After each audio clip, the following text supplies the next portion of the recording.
Like, we're live, and like we are live. Hi, welcome to Three People from Texas streaming after last week. Yes. So We're we not all dead. survived. We're not dead. But it was a week, and now it's been a week of recovery, and we're still not quite there. And just to let you know how things were today, I am wearing a dress and I wore Birkenstock sandals when I went to go pick up my prescriptions. That's what the weather is like. Last week it was like 20 degrees out, and today it's chilly again. Like yesterday it was like in the 70s, and now we got another chilly. But like for me, I'm like 50 degrees out. I'm still wearing my sandals. Oh, see, if it gets down to 70, I'm like, no, lizard, no like. No, all right, yeah, I actually have a topic. I have opposite body like problems. She's always cold, and I'm always hot. So we could figure out how to make it together. Today on our OOC, we are going to talk about the impact of streaming RPGs has had on playing RPGs, aka something that has been dubbed the Mercer Effect or the Matt Mercer Effect. We're going to read so meta today. I am going to read what is the Mercer Effect. So people who do not know what that is. What is the Mercer Effect? So Matthew Mercer's the Dungeon Master for Critical Role. The Mercer Effect is what people call it when fans of the show or any streaming RPG, specifically Critical Role, Taz, Dimension 20, all the ones that are like high tier professional level stuff, get into D&D carrying the expectation that their sessions should be at least as good or similar to what they've seen on the show, not keeping in mind that the players seen on Critical Role specifically have years of experience in both Dungeons and Dragons and acting, aka they are professional actors. So that is what the Mercer Effect is when people who have never played an RPG, they use D&D because they play D&D on Critical Role, have never played a RPG, expect for them to show up, play D&D, now doing it virtually, and for your sessions to be like Critical Role, or again, Dimension 20, or the Adventure Zone, or High Rollers, or all these other kind of higher tier streaming shows. What are your thoughts, both Tanya and Anika, on this? Because Tanya and I can go off, but I want well, I spent the whole beginning of this stream having to sneeze and then blowing my nose so I wouldn't sneeze. Wait for it. So, like, before Tanya and I just steamroll this, so, Anika, what are your thoughts? I will say 100% affected by it. I have and still am affected, and it's sad. But affected by how exactly? Well, just the way, like, it's not in that I expect other people to, like, I wouldn't expect Sarah to be like Matt Mercer, because that's out of the question.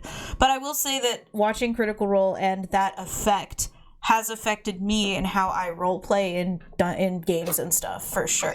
It can have good, it can be good and bad. And for me, I feel like it has affected me in a good way. So, Tanya? So I to remind everybody, have been playing for 2.5-ish decades. And I actually came to the whole podcast streaming thing late. I came in for Taz halfway through the balance arc. So I would say that because I had a lot of game history, I didn't have that. I personally didn't have that expectation that my DM was going to be like Griffin or like Matt or, anybody else, right? Because I'd had so many different DMs that I already was like, everybody's style is different, including these people. So in that sense, it didn't affect me. What I will say is that it was a shakeup. And to kind of piggyback off of what Anika was saying is that because I played so long, and we've had this conversation before, is that having encounters, you feel like, there's a lot of deja vu, and it gets to be kind of by rote, and even though you're having fun with friends, it's not necessarily different or exciting. And despite my having a theater background and really liking to role play, my my casual games were very casual, where it was a lot of, I cast this, I do this, and roll for it, right? And so in that sense, in my case, the Adventure Zone like re-energized my want to take it to a different level, to make it not just about dice rolling, but about role playing. So that was the big thing for me, the positive part for me. So for me, again, I've been playing for a really long time, like Tanya, and I've played more systems than just Dungeons and Dragons, which of course Tanya's done as well. We've both played in White Wolf's World of Darkness stuff, and just various other systems as well. I played not Star Trek Adventures, but a different Star Trek RPG, all this stuff. So same thing with Tanya. Like I've been, I played RPGs before streaming RPGs became a thing. So again, I was lucky enough to both be a DM and have other DMs before the Mercer Effect became something that is what we now know it as. And I think, and I kind of, when you're going to agree with Tanya, I personally have never had to deal with the Mercer Effect, meaning I've never had anybody say to me, but you don't do it like Matt, luckily, as a DM. Even though I am very involved in the Critical Role community, especially here in Texas, being one of the admins for the Facebook group and hosting meetups and being part of the Austin Critters. And so I found people to play in my games from that and just all that stuff. And so I haven't had anybody say, but you don't do it like Matt. So I've been lucky in that sense. And I don't think, and it sounds really weird, but I don't even think watching streams has affected my DMing or my playing, because I think my playing has always been so RP story focused, and that's always how my games have been, that I'm just kind of like, I love these people. They're very good at this. Okay, I'm going to go make my game. Like it's one of those things where it's like just having that enjoyment of media. That's how I see it. And it almost baffles me to even think that the Mercer Effect is a thing, because I guess because I have been playing for so long that it just makes sense to me that people would just think, oh yes, like Tanya said, everybody's game is going to be different. Your DM is going to have their own style. But I guess people who don't have as much of an exposure, when your tunnel is this wide and that's all you can see, that's all you can expect. But when you widen out that tunnel and you see all of the things, you're like, oh, it can be this, and this. So I have a lot of feelings about this, but I am trying not to just go on a spiel. So one thing that I would like to also read is Matt Mercer responded to this, saying, guys, relax, your DM is kicking ass. It was the post on Reddit. And this is for your enjoyment. I appreciate that Listen Build with him and make something unique, like talking to players who are expecting him. It says abandon expectations and just have fun together as friends. And then he also says, seeing stuff like this kind of breaks my heart. Regardless, the fact of the matter is our style of play is just that, our style of play. Every table is different, and it should be. If they just want to copy what we do, that's not very creative, nor what makes the game magic at the table. So like those are actually like Matt's words that he typed in on Reddit 2 years ago, responding to things about the Mercer Effect. What else would you like? Any other like thoughts like about your game being your game? Tanya, Anika, who wants to go on that? Your game is your game. It's something that I said when Tanya and I did that interview Friday. Interview with somebody who was doing a documentary, something with their master's degree about women in D&D, and I said the best RPG for you to play is the RPG that you are having fun in. Yeah, we may be in a documentary soon. We'll keep you apprised of that.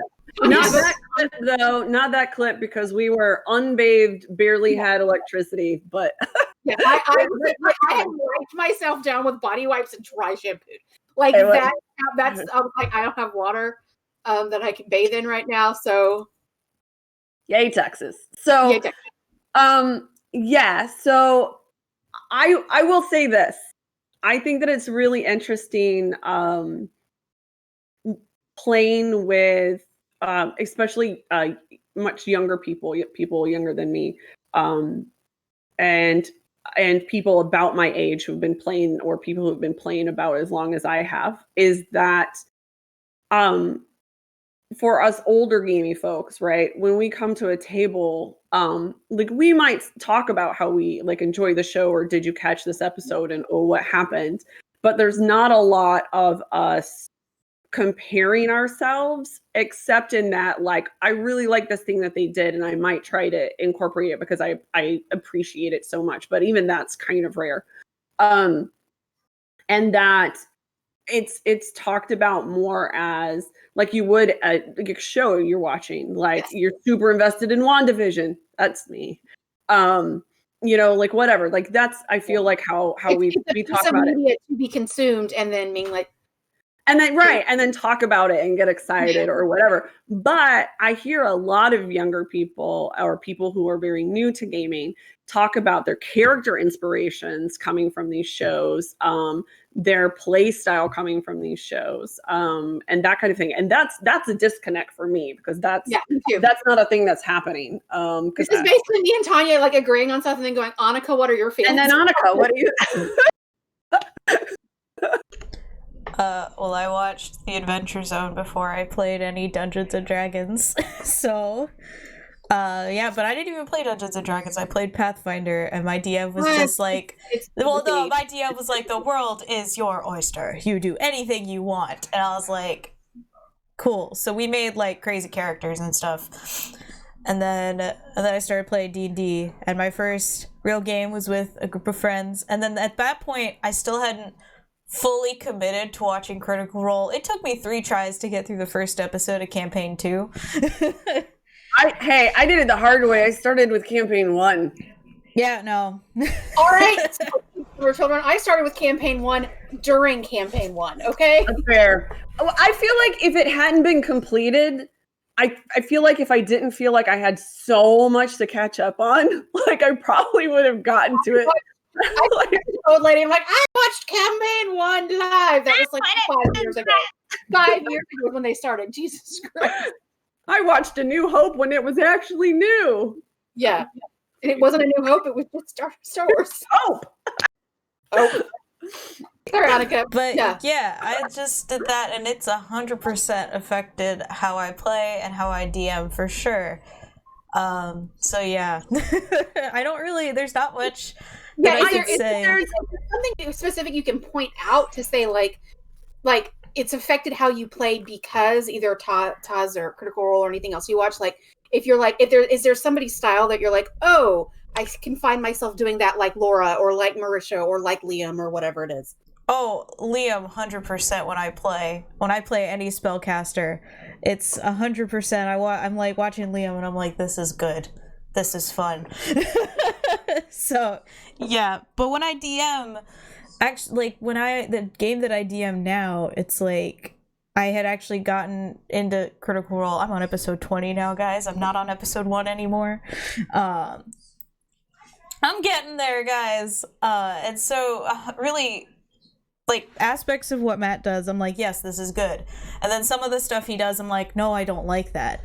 So the stuff that I think is good, which I don't remember exactly, I incorporate that shit. And then when I'm like, I don't like how you do things like that, it's like, we're not going to do it that way. I'm not stickler to rules. So this is a thing that I wanted to bring up because, and I'm going to keep mentioning Taz and Critical Role because they're the ones I'm most familiar with, and I think they're the ones that most people are most familiar with. Yeah. But they are great. They are great at looking at a certain dichotomy, because on one side you have Griffin, who is like the story uber Alice. Like, these are guidelines, and we use this as a platform to collaboratively create our own story. And if like the rules don't really work for the story right here, turn it into a new game like Stolen Century, when he just made up a whole game for that whole thing. Right, he just made up something, and they were all okay. They were like, for this one thing, we're going to do something completely different. And so that's the like we use this as inspiration and guidelines side of it. And then you have what's typically known as rules as written, right? And there's a whole thing that we could get into about rules as written and rules as interpreted. And that you're much more into the prescriptiveness of the game, which does provide quite a lot of framework and, balances the game out and adds a lot of that extra dimension. So, like, there are games, for instance, so like in our home games, we never use alignment. We just don't. It's not a thing. A lot of people will like get rid of various spell components. Like, you don't necessarily have to pay for spell components or whatever, because it can get clunky and get in the way. Yeah, I also very much, it's for me as a DM, it's like spell components. If it's or like something that's very easily gettable, if it's arrows, spell components, bullets, and that ammunition, if you can find it or make it, you don't have to worry about it. It's the big ticket items. If it's something that has a gold price next to it, that's like 300 or more, those are more difficult to find. Those are the only things I'm concerned about. If you need a pearl with 100 gold for Identify, you can keep using the same damn pearl. It doesn't say consumed upon use. But like Revivify, Raise Dead, Resurrection, all of these big level spells that diamond worth 300 gold, diamond worth 1,000, 10,000 gold, all of these things. It's mostly diamonds. I don't know what it is with Wizards of the Coast and diamonds, but they really like them. But like, if it's a big thing, but if it's like, you need a pinch of fleece and some copper wire, I'm like, oh my God, those are real easy to get. You need mushrooms and bat guano. Go to the forest and get some damn bat guano. Like, done. Done. I'll just make Anika's character in my campaign, and those two things will just fall right out.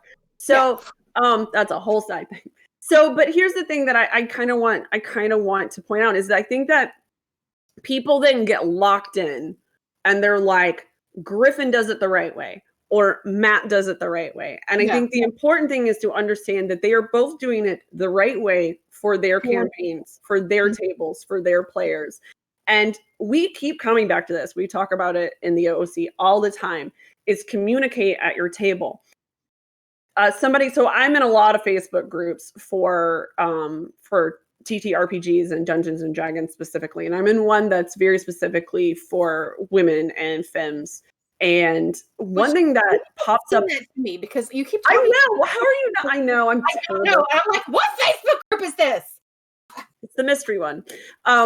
So one of the things that gets posted a lot for women who are DMing is like, there was a woman who posted that she's not a first-time DMer, but she is now going to be DMing for a group that is almost entirely new players. And that she, for the first time, feels really nervous about that game because they're coming to the table with a lot of different expectations. And that, and then conversely, that somebody is playing a game for the first time with a bunch of old players, and they're very nervous about that because, again, what if they're too lenient on rules and people don't like that? Well, this is the thing that I think busts through the Mercer effect, and it boils down to our mantra of communicate, is when you are the DM, tell everybody, this is my style. This is the kind of campaign that I plan on running, right? And then as a player, you could be like, that's a thing that I'm into, or that's not really what I want to do. I just won't do this game. Maybe I'll do a different game or something. But to basically communicate and be like, I am a raw DM, or I'm a pirate. Like, Well, like, I had some new people that were new to D&D. I met one of the people through Austin Critical Role community, and she had some friends that wanted to try D&D. She and one of the other players watched Critical Role, but the people that also wanted to try it were they were all members of the same WoW guild, and they had wanted to try D&D. And so I said, okay, I'll DM for you. This is the game that I got to DM for somebody in Australia, which was really fun. So, like, it would be Saturday afternoon for us, but, like, he would be waking up on Sunday morning, like, drinking his coffee, like, okay, it's time to play D&D. And I said, okay, I'll DM with you. I said, this is what my DM style is going to be. I was like, you guys are pretty much all new to D&D. For the most part, I was like, you guys can play almost any race or class. You're starting out at level 1, so no gunslinger yet. If you want to be a fighter, I said, but for the most part, I'm pretty much going to keep you guys on the rails. If you guys know what this is, keeping rails versus sandbox. On the rails is basically like, you're going here, you're getting this mission, you're doing this thing, and you have like one point A to point B to point C to point F. Open sandbox is point A to point purple, and you've got point, Z. There's also a triangle somewhere way over there. I was going to say triangle. Sandbox is very non-Euclidean. There's lots of parabolas and going all over the place. But on the rails is like, okay, you're going to do this. And generally with people that are very, very new to the game, I keep people on the rails for like at least till level 2 or 3. I'm like, okay, you're going here and you're getting this guild contract and you're going to do this and this. And I lay the plot points that are like very easy to pick up. Like, here is this big hint, aka go pick that up kind of thing.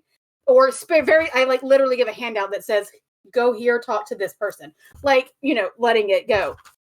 But for Yas, because people have played D&D for so much longer, I had a little bit of like on the rail stuff, but I had points. I had different places for them to go at different times if they'd chosen to go different places at different times. The first game was very on the rails. I was like, because you got to start somewhere, especially for a narrative.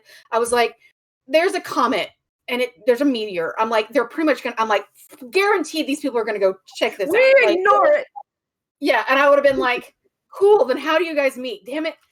After that, I was it's like when they all wanted to just avoid me, and I was like, God damn it, come to where I'm at. Guys, I'm with you guys on the rails, but you've talked about going to the last portal for 5 games, and now you're talking about not going there.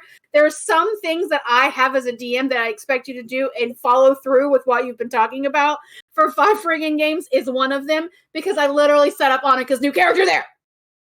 I didn't care if you went in. You could have just called the Emerald Protectors. You didn't have to go in Mechanus, but you had to go to the portal. That's all you had to do. You didn't have to go in. But anyway, so like I very much have to say this is my style of play. And one thing again Tanya talks about is communication. I'm like, and if I am like DMing a new group or whatever, one of the other things I'll do is like my first send out is the RPG checklist, aka the consent checklist.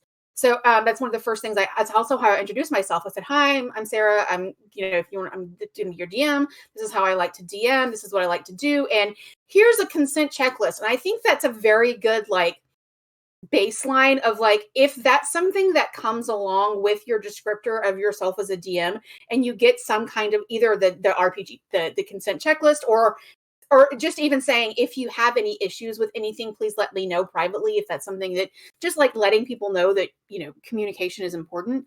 But one thing that I will like to say is one thing that these streaming shows have done is aside from like what we've been talking about, mostly the big 2 with the Adventure Zone and Critical Role, is there are some other RPG shows out there. One of my favorites, Where's Ari? Because Ari and I can talk about Dimension 20 forever because it's so I follow Dimension 20 on TikTok, so I get all the clips of stuff now, and it's great.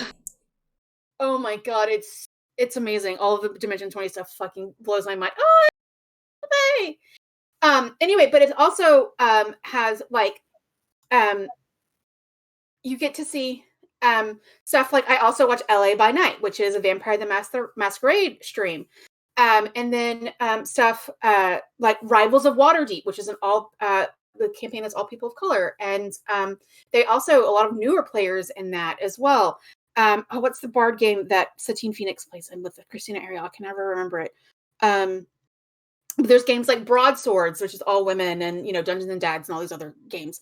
But what it's done is, I've noticed, this is something that I personally have noticed as a DM, is when Marisha, when she guest started, did the Honey Heist games for Critical Role, she used a lot of props, like actual props, like game within game props.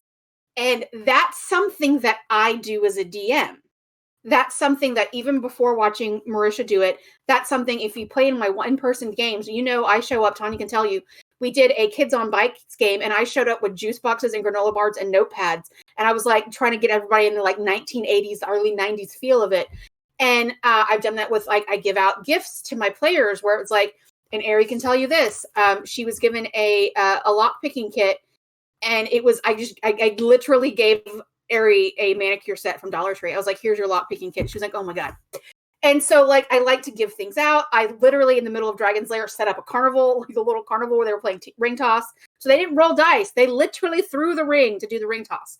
And that's something that I've actually noticed a lot of is people who are, like, more femme, like, either identified or oriented, tend to have a little bit more of an interactive, like, prop-based DMing style of, like, here's a game within a game with, you know, here's this, you know, here's handing out things, where people that are a little bit more mask identified generally just kind of stick to story, which is, there's no wrong way to do it. It's just something that I've noticed. And I would not have necessarily known that had they not been streaming, had I not been able to watch these other femme DMs and the way they, or GMs or storytellers or whatever it is, as the way that they, and I'm like, oh, I'm not the only one who does this. Because for a while, I'm in the middle of Dragon's Lair and everybody else, it's like, I'm sitting there at a table with 5 other femme-identified folks playing Dungeons and Dragons, and everybody around, there's mixed tables, but most of the other DMs are men. And here I am, I'm like, hey, sorry. And I'm like setting up a ring toss, and I brought in pies. Like, I brought in miniature pies because there was a pie eating contest. Like, and people were like, what the fuck is wrong with this woman? But my players were having a blast. And that's all that mattered to me. I was like, I didn't care what the looks that I got at Dragon's Lair. And I was like, also, yes, you are jealous that your DM does not bring you fruit trays. Like, yeah, that's one of the why I call myself Dungeon Mom. I'm like, literally like, you guys need food? Okay, we're going to have food. Like, you're going to have a family dinner? Okay, well, here, have some pie. Like, anyway, I will say that it's, can I put you down, or are you still needing? Okay. So Okay. It's a rare Tinky spotting. Rare Tinkerbell was on last episode of the OOC. Are you taking over for sister? Just the OOC. Tinkerbell's just like just OOC. the OOC. Yeah, no one gets to see you during the actual show. So, I was gonna say, talking about other games that we watched. So, I have y'all have seen Mike on our show. Mike has a show on 819 Entertainment called Nuked, which is based on his post-apocalyptic fantasy game of the same name. And everybody there sort of like dresses, like cosplays as their character a bit, which is a thing that my friend Paolo Gavanzo, who has a show called Nat 21 Adventures, they also dress up and like have a bunch of kind of fun things. And I think this is a thing to kind of loop it back around, is that if you're only listening to Taz and you're only, you know, watching Critical Role, or you're only watching Dimension 20 or whatever, then you know, like Sarah was saying, this is kind of your very myopic window into the world of gaming. Television is a thing, guys. Right.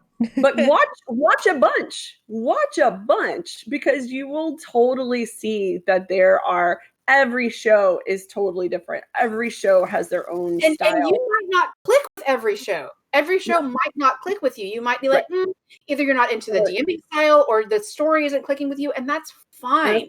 Yeah. But the point is, experiment, and I'm not going to try to sing Cole Porter, but try things. Try to watch different things, but also try different things as a player and as a DM. Like, it never hurts to try. Yeah, these are things, going back to the positive things that the effects are having, is that if you do get to see things, there are things that you get to try. But I want you to try them and see if you feel comfortable with them, not try them because you think you have to emulate them. Yeah. And one thing that we do, that we've talked about here with Yas, is that we want our show. So our show is far less professional. Nobody here is professional actors, despite some of us having some theater background. We don't have professional equipment. We don't have big backers. We don't have production companies. We don't have a production company. We're our own production company, guys. We are. Anika is our production company. Way through this, you guys. So, like, we want you to understand, like, when you watch our show, it might not have the spit and polish of these other shows, but it's honestly a bit closer to the kind of thing that you're going to experience at your own table. And we want, because again, our mantra is we want everybody to be enjoying these games. We want everybody to be giving these games a try because these games are for everybody. And we want people to get a more realistic feel for what it is. But I think the biggest thing that these big name podcasts and YouTube shows and such have brought is a whole bunch of new players. Like the explosion of players is huge. It makes my heart so happy. So you would think that we might be a little get off my lawn. We've been doing this for so long, and then you showed up. But no, and here's why. The more voices you have at the table, the more interesting your game. Period. Because everybody's got insight, has got experience, has got their own spin, their own creativities, their own strengths. And when it's starting to get very homogenous, it's boring, right? Because everybody's playing the same way. Everybody's thinking about it the same way. Everybody's expecting the same things. And you're not growing. You're not getting any really new ideas. It's like, what if instead of a hydra, we had a wyvern? Well, I mean, okay. But like when you bring all these voices in, now you have people who are like, Oriental Adventure is kind of crap. Why don't we kind of create our own thing, right? Tieflings can be any number of colors. Like homebrew has really exploded. Yeah. Just the term homebrew is very new, relatively speaking. And that's because of all these new people coming to the game. And I would love to think that us old timers have just made the game seem that exciting, but I know it's not us. There's only so many stories you can tell about your D&D game before you're like, all right, Grandma, it's that story. There's like that meme of like where you're like, when we played D&D and my character died and everybody cried. They're like, okay, Grandma. And then there's like, yeah, right. And now I'm done. It's super that meme. And you're like, okay, I feel like that. But my next thing I was also going to say that TikTok, the Dungeons and Dragons TikTok tag, it's great if anybody has TikTok. There's a bunch of people on there that just give you tips on like stuff that you wouldn't think about too. And it's not the same as streaming, but it's just a bunch of DMs and players just posting like the minute long that you can do on TikTok about anything. And oh my God. Yeah. It's and so every once in a helpful. while, Anika will like send us those TikToks like on our group chat. And all the rest of us who aren't Anika are like, this is really cool. This is really great. Like, I don't have TikTok, so I'm like, that's the only time I'm ever going to see it is if Anika forwards it to me. I understand there's this thing out there called TikTok. There was one that I saw where a guy was talking about how he rolls death saves, the DM rolls death saves for his characters, so that no one knows whether or not the character's going to die. And he's like, it adds that suspense I want. And I'm like, dude, I would die. I'm having heart palpitations. Yeah, this also comes to different DMing styles. Like, yeah. I have a DM, or I've seen people that are like DMs that require their players to give them their character sheets or whatever it is. Like, I need a copy of your character sheet after you level up. I need a copy. I need to have it. I have never been like that as a DM. I'm like, if you are playing this game, you should be at some level of competence to keep track of your own shit. And I trust you to do that. Do not expect me as the DM to keep track of all of your things. I will tell you something. I have my own notes, and I might, if I'm feeling magnanimous, go back and look them up. But I expect you, if I'm like, you found this magical item, or you found this rock that looks like a tree. And you're like, okay, rock tree, whatever. And if you go back through your notes 2 years later, and you're like, what the frick does rock tree mean? Then that's on you, man. I forgot I gave it to you. Like, whatever it is, I'm like, I have some sort of expectations for me to say, okay, and like, look up your stuff. If you're new to the game, of course I'll explain things to you, but I expect, even if you don't have the player's handbook or whatever, I've probably as a DM sent you something. I've sent you the basic rules. I've sent you the link to the trove, where you can find all of any information. I've made a copy of it for you. So if you're like, what does this class skill mean or whatever? I'm like, my dude, I read it, I understand it, but you got to know your own shit. Like, I as a DM am very much like, I am not a helicopter DM. as far as things go. I'm not a helicopter dungeon mom. I'm more of a free range dungeon mom where I'm like, here are your parameters, be home by dark. Kind of like my style of like DMing of like, here, go have fun, but make sure you're back home safely for like to wash up and go to bed. Like, you take care of your own meals. You can do it. You're fine. Yeah. But the other reason I like to do that is because I don't want to be the only arbiter of D&D for people in their life. So I want people to have the books themselves and figure their own shit out, because it's a little bit more of a critical thinking kind of thing. As far as like if I could tell you what I think the rule means or how I think that class skill is interpreted, but I would rather you read it, look at it, and go, this is how I think it works, and then tell me why you think it works that way, and then I will probably be like, okay, let's do it. Because it's that teacher kind of mentality of figure it out yourself. If you need help, I'm here to help you. But you have the resources, go read them, look at them, or watch a video or whatever it is, and come back to me, and then we can still work on it. Like, that's kind of my thing as a DM. I'm like, Tanya and Anika can tell you that, like, you kind of free range as a character. I'm like, you can play whatever. These very small parameters you have. There's no guns in this world, so you can't be a gunslinger unless you have a very compelling reason for explaining to me why you invented guns. This is my boomstick. I just one day I want a DM to roll those death saves for me because I want to feel that suspense in a game. You want to feel that suspense? I want to one day. That's challenge accepted. Me as a DM, I'm kind of lazy. I'm like, no, you can do it yourself. I feel like it would fit really well in our new game. We should ask the rest of our players if they're okay with that. And let's try it. I make the rules. I'm the dungeon mom now. Yeah. So, the other thing, Tanya, go ahead. Yeah.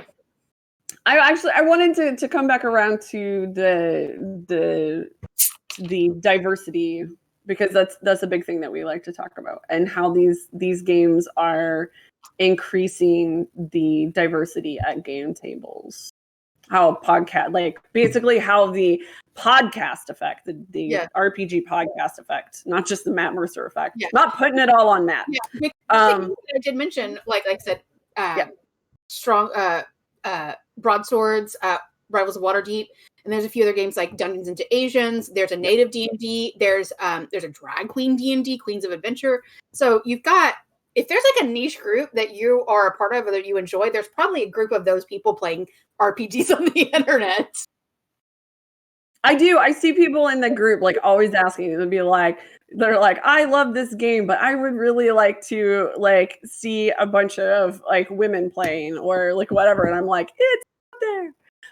But I think what's great is that means that the behind the not in front of cameras tables, everybody else's tables, are becoming more inclusive, and I think that's great. And it's bringing, for me, multivocality is one of the things that strengthens everything.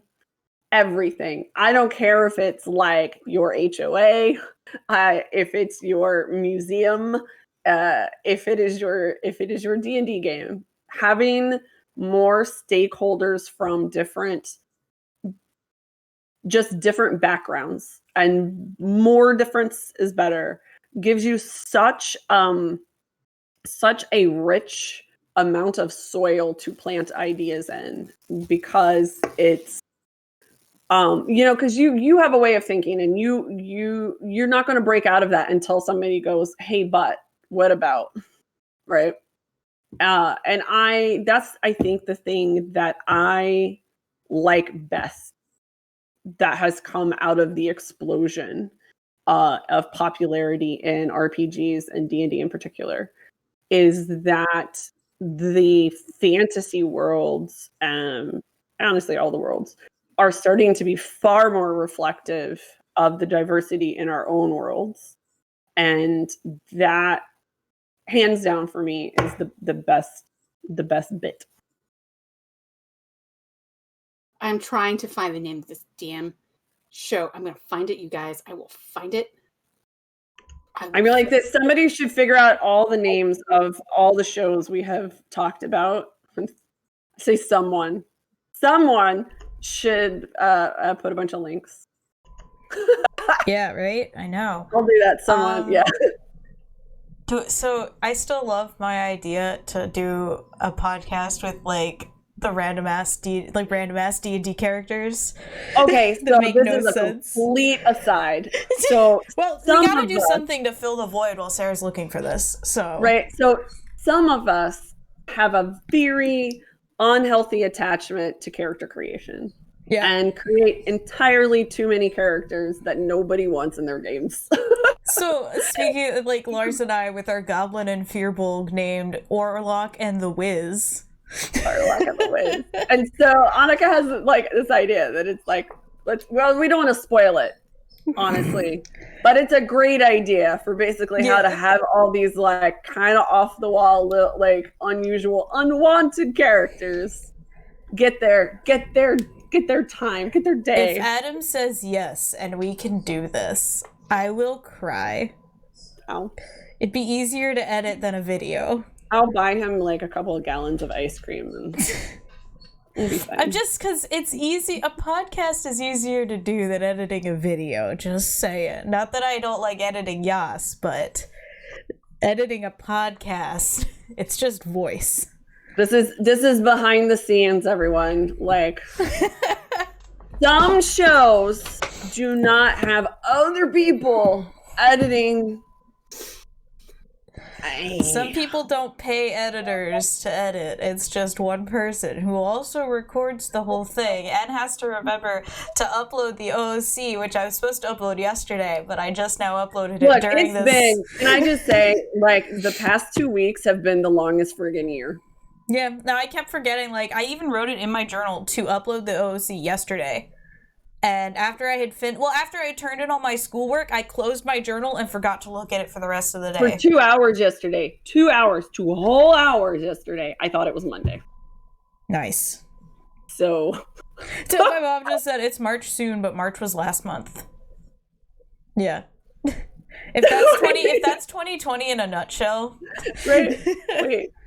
That felt right. I had to look at the date like on my computer because I was like, that could be right. Oh no. But yeah. So I want to ask you, as the newcomer, how has starting with listening to Taz and then coming to the games, and then learning from people who have been playing for a long time, what are your thoughts on that? Like, how has that, are those like two very different messages, or does it all blend into one gumbo? Like, how's that going for you? Oh, the reason I'm chaotic when playing is because Taz was so chaotic, because I've only watched or listened to Balance. And Balance, the beginning of it's so chaotic because none of them know how to play D&D either. But this is what I love. Okay, I'm gonna have this is my love letter to Taz bit, right? I loved that because when you see a lot of these other shows, it's people who have been gaming, usually for a long time. And Taz, we roll up to this family's kitchen table, right? It's just three brothers and their dad sitting around a table, and we're all like flies on the wall watching them learn to play this game. And one of the things was not everybody, but a lot of people I talked to say it took them a while to get into it because the first, 3-4 episodes were so awkward. And I'm like, I'm going to tell you this as a person who has been gaming for longer than you have been alive. That is legit. Even for people who have been playing a long time, your first few sessions, even with people you know really well, are awkward AF because nobody really knows. Like, you have a character concept, right? But how you play it hasn't really come to you yet, right? That's literally what Adam was saying yesterday during our game. He was like, stop making us role play. We don't know what we're doing. Says a man who's been playing longer than me. But I was like, but I wanted to role play. But yeah, that they're all very awkward because you are not sure yet. You're just not.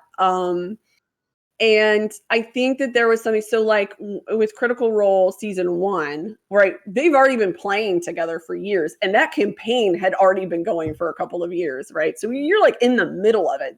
They already know their characters really well. They know the story really well. They know the context really well.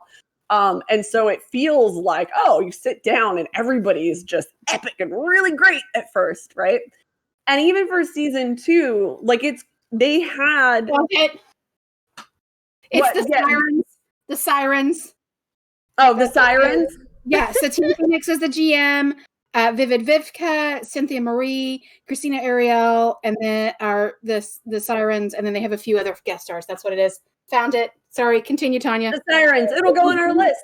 It was literally breaking my brain. So when we start at the beginning of season 2, they've actually already had a couple of games where they, as their individual little groups, had their little backstories. So they, again, already kind of got that awkward getting started, like time before they were in front of cameras. And I just want people to know that just about every campaign, no matter how long you've been playing, no matter how well you know the other people at the table, is like trying to get a car started when like you have forgotten how to put, like that you forgot to put oil in it, right? You haven't checked the oil in a while. Like it clonks.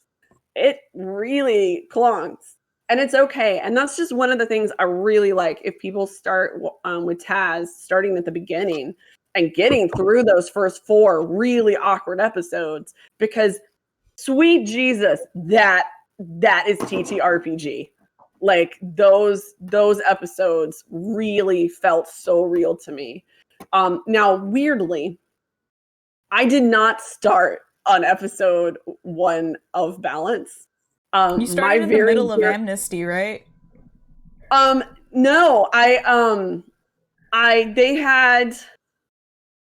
even think they had. Oh yeah, no, I think they maybe had wrapped Balance by the time I got into it. Because I remember you saying that you like got in there, they were talking about like monsters and stuff, and you were really confused. Right. So you were in the middle of Amnesty. My very dear friend Sean had been telling me forever that I needed to listen to this show, and they were doing a live show, so he got us tickets to go. Afterwards, and he so was like, you I guys should have taken Anika. That was also because he told me, he's like, I should have taken you. Because I had no idea. I want you to picture it. Like it's one of their one-offs. So it's after Balance is wrapped, but it's the Balance characters, right? And it's one of their Candle Nights campaigns, right? And I have legitimately no idea what's happening. Right. All I know is that there's gaming going on stage, but I know none of the in jokes. And poor Sean was having to like explain to me why people were walking around dressed as giant squid and stuff like this. Like, I did not get it. But then I was like, I want to get it because they were so personable. Like, I want to get these jokes. And so I started, and then they were so smooth and so funny and such actually really good role players. Like they really and were like listening and talking and keeping a good pace. And I was like, man, these people are good. And then I went and listened to the first episode of Balance and was like, oh my God, they are so bad at this game. Well, like, because the only person who had actually played any form of Dungeons and Dragons was Travis. Who played? He played twice one. Yeah, it was 3rd edition. And it wasn't even 5th edition. He played like 3rd edition. Yeah. It's and so oh my funny. sweet Jesus. But yeah, that's I want to say that typical gameplay is very messy. Oh yeah. And not everybody, here's the thing, not everybody is at the same level of role playing. Not everybody can or wants to do voices. Not everybody comfortable actually doing the role play, right? So you're going to have people who might be like having accents and getting into the role play. And then you've got somebody at the same table who's like, I cure wounds. Roll 7. Not calling anybody out. The first, third person players, the people that say, I take my axe out and I rush up to the lock and I bash the lock in and I describe it. And then you have the people that say, my character, whatever character's name is, we're going to call the character Chef. Chef goes up and uses his axe to break down the door. Like, you're gonna have different levels of, or you're gonna have the person that's like, their person that's just like, I go up and break down the door, or the person that's like, Chef takes out his axe, still bloody from battle 2 days of, whatever it is. And like, you're gonna have a different level of role play and descriptive from all of your players. And it's actually, that's another thing that Tanya was talking about. Having different players playing different types of ways at the table actually makes it really interesting. It was like yesterday when one of our NPC got injured, and Tanya's like, okay, what do you guys do? And I was like, I look at our cleric and I simply say, you're the cleric. Yeah, because the cleric was like, I look at Anika's character, and Anika's like, I look back. The cleric. Because I was like, I literally, as a druid, I was like, guys, just so you know, I'm not a healing druid. I did not prep cure wounds, and I never will. But if you want mushrooms or giant nuts filled with water, I'm your person. Yeah, I was like, I am never gonna do cure wounds. I'm never gonna use that spell. Sorry. I also have to say about this game, two things that cracked me up was Adam in character trying to assess what everybody's combat capabilities was hysterical. Because after the fact, everybody's like, "Oh, I do have a crossbow." Because he was like, since we're here to be protecting this wagon, because everybody starts off as a wagon guard. If you don't start off in a tavern. And he's like, so I feel like we should figure out how, like, we're all strong. I'm good, for up close fighting. Do we have any distance fight? And everybody's like looking at each other, and it was like, no, I don't think so. And then like 5 minutes later, we moved on. Like, 2 people were like, oh, I have a crossbow. Yeah, literally like 2 days into the journey, people were like, oh, I have a crossbow. Where was that crossbow hidden? The other thing that I want to talk about is talking about not only the diversity of players that have started playing games because of podcasts and actual play streams and stuff, is the diversity of the games people are playing. Yep. Because most of these people are watching shows like Dimension 20 and Taz and Critical Role and stuff like that. And the main games played in those are Dungeons and Dragons. But every once in a while, Taz will do something else. Every once in a while, D&D, that Critical Role will have a non-D&D one-off. Well, they'll play World of Darkness, or they'll play Call of Cthulhu, or they'll play Honey Heist, or Taz did Monster of the Week. Like, and you have these other people playing different games, and there are other streams. There was a stream on Geek and Sundry of Star Trek Adventures. There's been RPG is streaming stuff like that. So, and just us at Yas, we're going to start streaming a Star Trek Adventures game pretty soon. So it's the diversity not only in the people, but the games being played, because this is something else that I've said.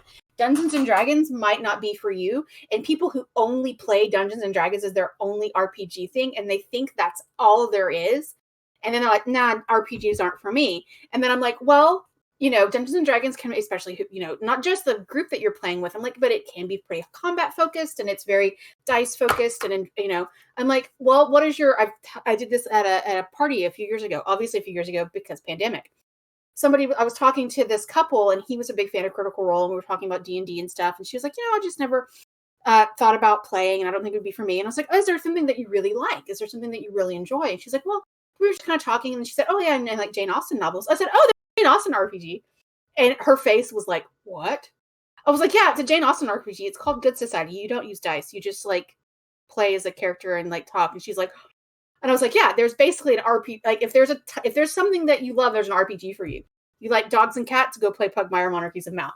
You like Star Wars, there's a bazillion Star Wars RPGs. You like high fantasy or low fantasy or modern magic, or you like the Dresden Files, it's a Dresden Files RPG. Like there's something out there, and it's going to have a play style for everybody. And so this want to say that's one reason what we try to do with our one shots is we've also done Monster of the Week, and we've done Slayers and a bunch of other games that use different mechanics and different ways of telling stories. So I really like seeing the more established streams and podcasts doing other games, especially if they're not by big publishers, if they are indie games. But also if that makes more people interested in RPGs, then there's more people writing and being involved in RPGs, and they're writing cool new RPGs that I get to play. And I'm selfish like that. So I still want to play eventually the Vampire the Masquerade, because I remember you telling us about like the whole thing that you had like created, and I was like, oh, I you want mean this shelf down here that I have on my RPG shelf, which is my White World of Darkness shelf? Yeah. I want to play that world so bad. You have no idea. That's really Adam and I met in a World of Darkness campaign.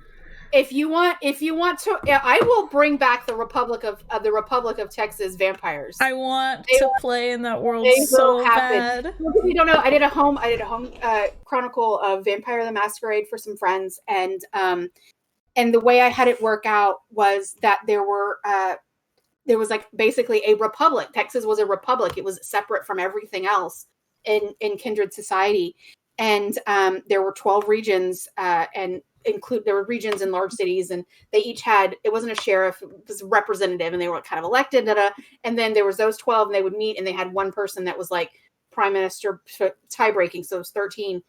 And of course my players didn't know this until the very end of the chronicle, when they went and met with this group, and but they're just bumfucking along in Austin going, we're trying to find this.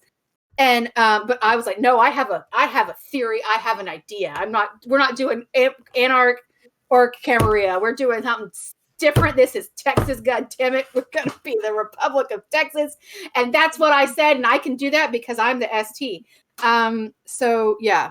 So if we want to do worlds in which I get to bring back Ephraim Ruiz, I might have to invite some of the people that Ari played in that game. So at the very least, Ari can bring her character back, but I might have to invite I want to do it. Those original folks back and be like, "Hey, you guys want to play in this game?" I don't even want to play for Yas. I just want to play it. I just want to play. I just want to do it for Yas. Ask me about my Vampire Masquerade NPCs, because oh boy, are they a lot. Yeah, I just like I don't want to do it for Yas. I just want to play in it. Okay, that's it. Like.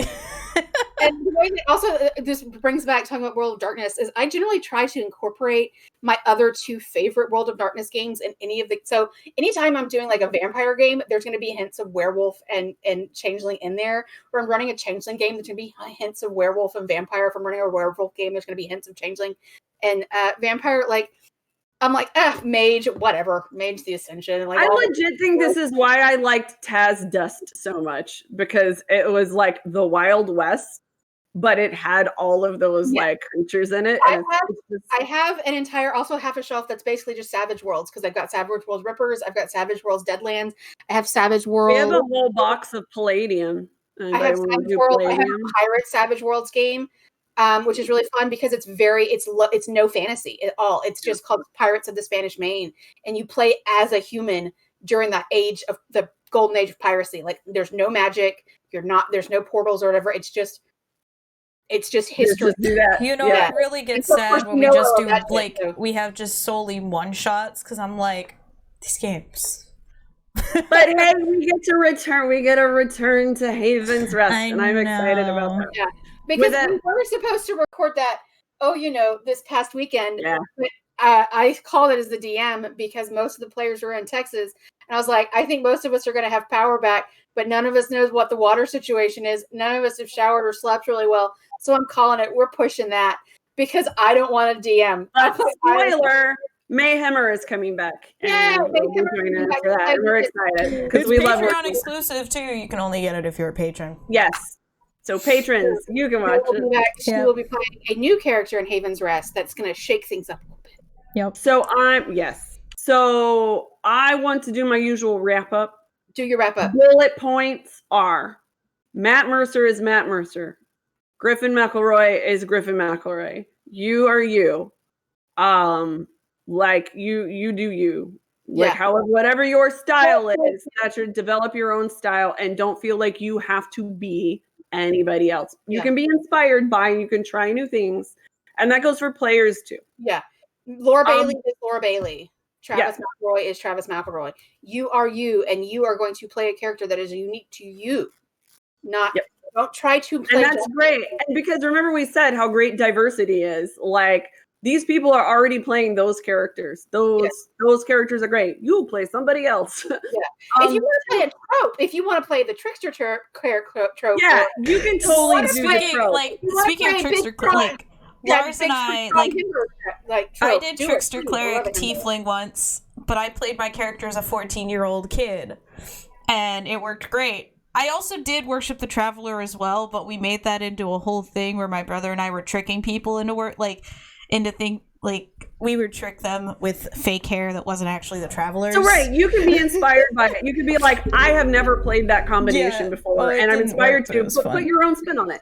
Two, don't just get sucked into one show. It might be your favorite show and it's the one you invest the most time in. But go give some of these 20-odd shows that we have mentioned today. And they are podcasts for streaming, YouTube. They're out there. They're out there. And you never go just watch a few more to see the diversity of play styles, storytelling styles. Some of them are going to make you cry. Some of them are going to make you do both. There's going to be so many different things out there. Yeah. And there's, I want to say, so like Nat 21 Adventures is like super fun for me because they're on Twitch, and one of the things that you can do as a viewer is like when you do subscriptions or whatever, there's different levels, and you actually get to as an outside observer change the course of the game, which is totally whack to me. So that but that's what I mean. Like every show is doing their own thing, and it's great to see the diversity of play styles, worlds, because some people are doing straight up like homebrew campaigns. Other people are modules. Right. So get out of the box and go watch some other. Don't get out physically because it's still a pandemic. Right. But go visit your friendly local game store, masked and stuff like that. But get out of your RPG box. Right. 3, use these as, no, I think that was already 1, was use these as inspiration for trying something new and seeing what you like. 4, Z-Man Games. I now very much want a pandemic RPG. Give it to me. That was important.